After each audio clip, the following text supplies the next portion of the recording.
Hello, everyone. It's great to be back once again. As you all know, I took an extended leave of absence, but it's great to be back here. But enough about me. Today's SCP is SCP-323, otherwise known as the Wendigo Skull. Object Class: Euclid. Special Containment Procedures. SCP-323 is to be kept in a 17 meter by 17 meter by 17 meter concrete containment cell in Site-91.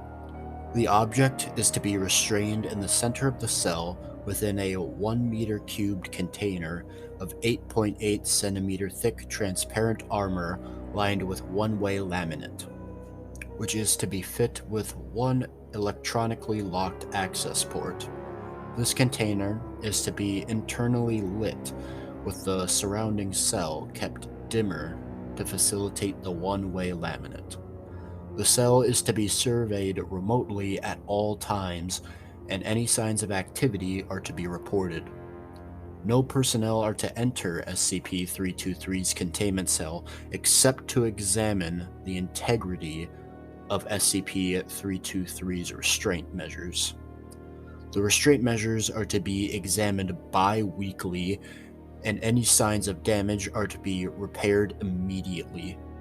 All personnel who enter 323's containment cell are to be accompanied by an armed guard. Personnel are not to be within 323's containment cell for longer than 45 minutes, and any communication around 323 is to be written or spoken in a language other than English or French.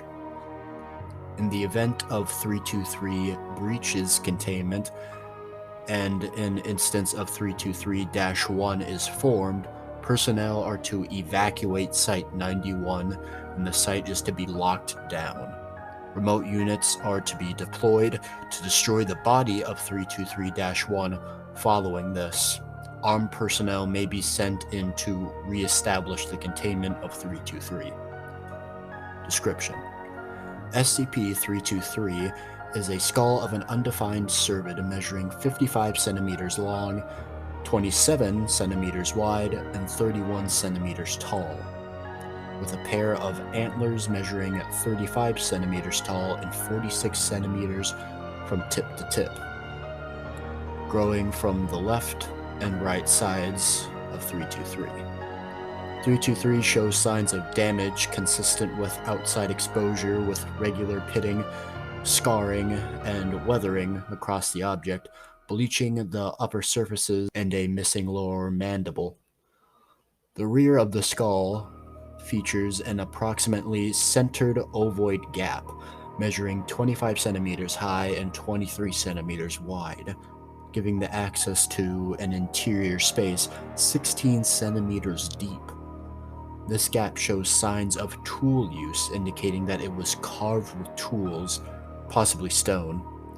323 displays the ability to react to aerial, tactical, and visual stimuli. Testing has revealed 323 appears to have a field of view similar to that of other cervids, and has responded to visual stimuli from up to 50 meters away.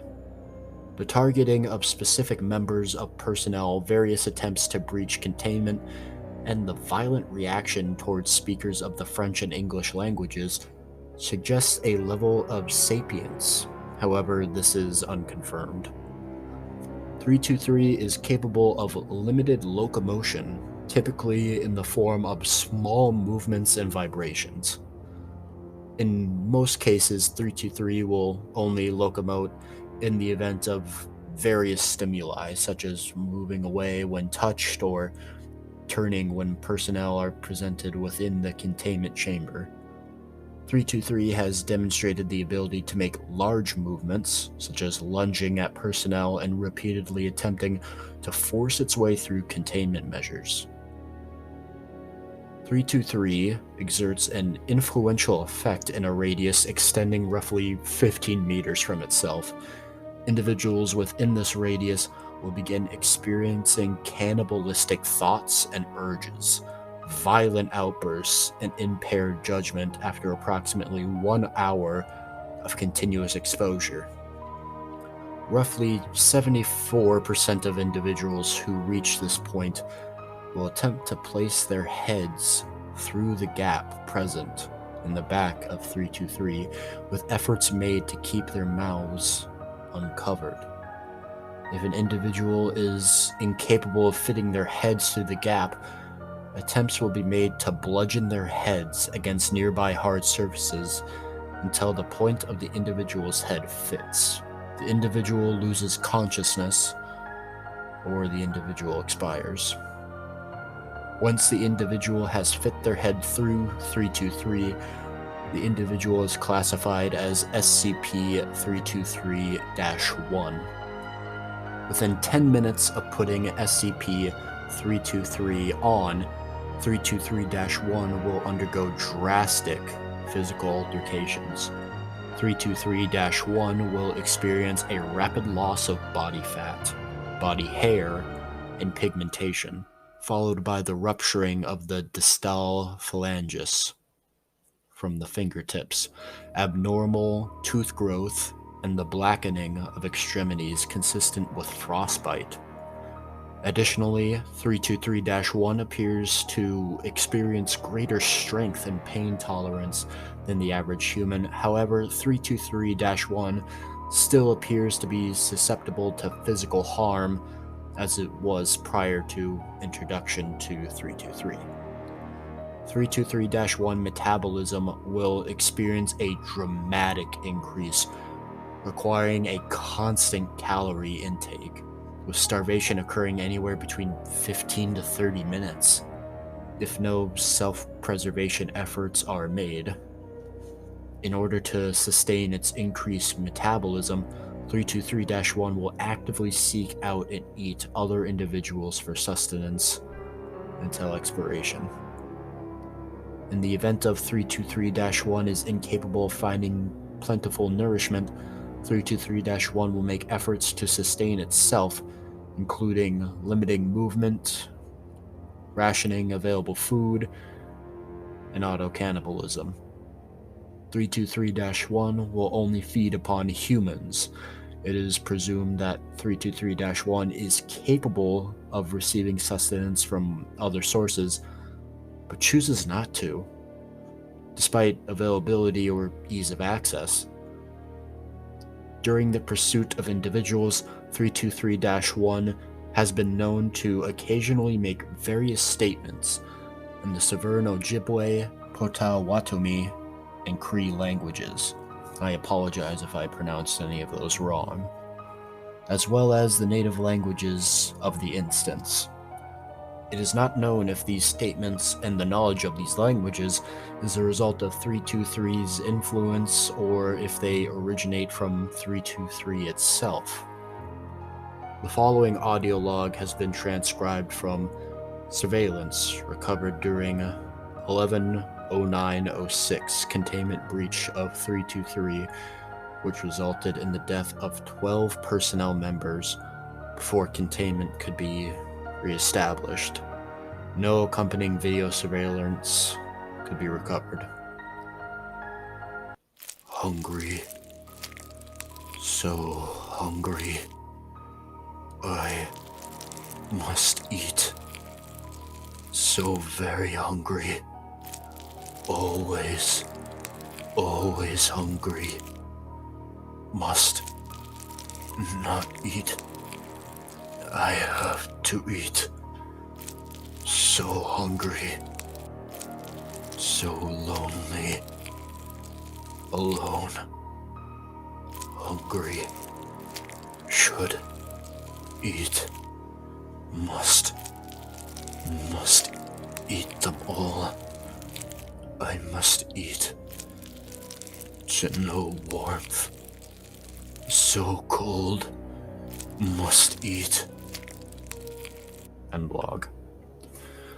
SCP-323 was recovered on 9/12/97 in the Bittern Lake Reserve, part of the Lac La Roge First Nation in Saskatchewan, Canada. Redacted.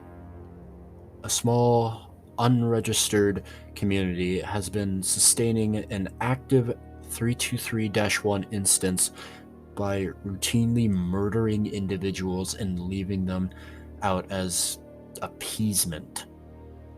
Investigation revealed redacted individuals were involved, who were interviewed and subsequently administered amnestics, and a covery story involving an undefined serial killer was propagated.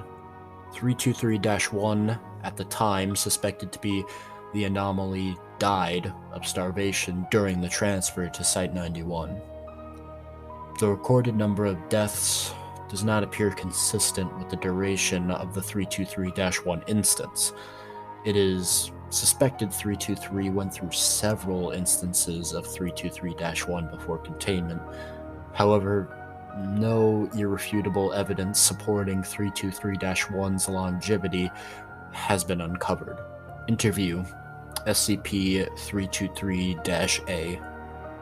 James Namagus, sorry if I pronounced that wrong, an individual involved in the murders and sustaining of SCP-323-1 prior to its containment, was brought in for questioning involving 323-1. Mr. Namagus remained unusually calm throughout and after the interview.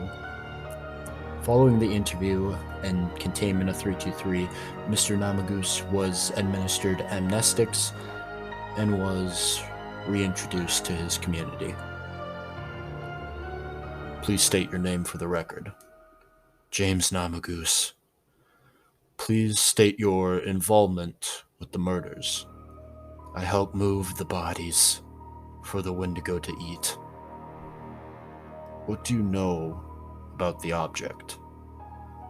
There is a story of the Kreeman, back when fighting was common, who tried to control the Wendigo to give his people an advantage. It was just a story. The elders knew more, but we were safe, so we didn't ask. When did you first encounter the entity? One night I heard yelling all around the village. A warped man walked out of the woods, killed our friends right in front of us. Sometimes it would stare more than it would make to kill. Try to talk to you. It whispered to me, Pemisto, come eat. It made me cold to my bones. And then I felt like I could understand the warped man, the Wendigo, and that we could leave with him, like we all do when we pass. When I was made to kill, I thought of this and it calmed me. I didn't run. Mr. Namagus closes his eyes and exhales slowly. After a minute, he resumes talking. It would look at me sometimes. I could hear him in my mind. I could feel him watching me from out my own eyes. This helped me watch these people die, and I hoped it would pass on my family. Thank you, Mr. Namagus. Final note here. No mental effects similar to what Mr. Namagus stated have yet to be reported by staff who have interacted with SCP-323 or 323-1. Further investigation into this is not planned. However, staff are encouraged to report any atypical thoughts or feelings experienced while working with either. Alright. That's it for now. I'm glad to be back, and you will see a lot more out of me. But just remember to be careful in the woods, especially if you hear any strange voices. You may all leave now. Sleep well tonight.